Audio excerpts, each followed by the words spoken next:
What's up guys, Sal here. So the Galaxy S23 Ultra will launch in less than 2 months of time, but we already know quite a lot about the handset and what it's bringing to the table. But new information about the phone continues to surface online. Today we have a few new things to talk about, starting with some good news which makes the S23 Ultra more convenient than the iPhone 14 Pro Max. You see, companies copy each other all the time, and that's actually a good thing for consumers because, technology will mature fast and we get a better overall handset this way. Samsung and Apple are the two biggest phone makers in the world and are direct rivals. So if Samsung comes up with a feature, Apple copies it later, though they take years to do that.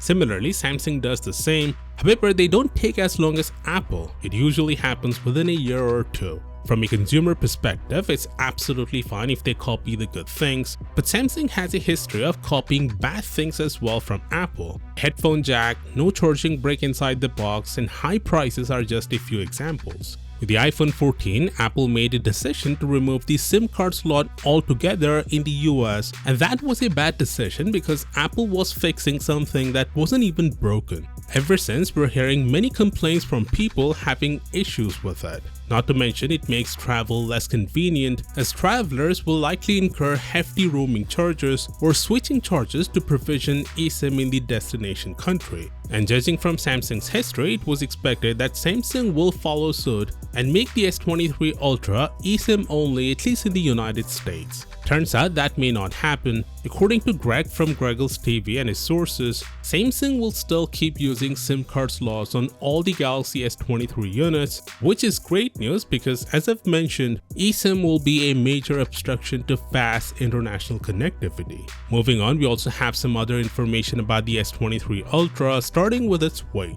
It's actually getting a little heavier this time, from 228 grams on the S22 Ultra to 233 grams on the S23 Ultra. 5 grams will make absolutely no difference to the end user, so it's not a big deal. Also, the S23 Ultra has received its regulatory certification and it reveals all the specifications of the handset, basically confirming everything we know so far. But there are a couple of things I'd like to mention. One is the storage. The S23 Ultra will start with 256GB of space storage this time from 128GB last year. And this is good news because 128GB is not enough in my opinion, considering the lack of microSD card slot. It also means you'll be paying less to get 256GB storage as compared to last year, so it's a win-win situation for all of us. As for the RAM, there will be two variants, 8GB and 12GB. The S23 and S23 Plus will still only be available in 8GB of RAM, which is a shame.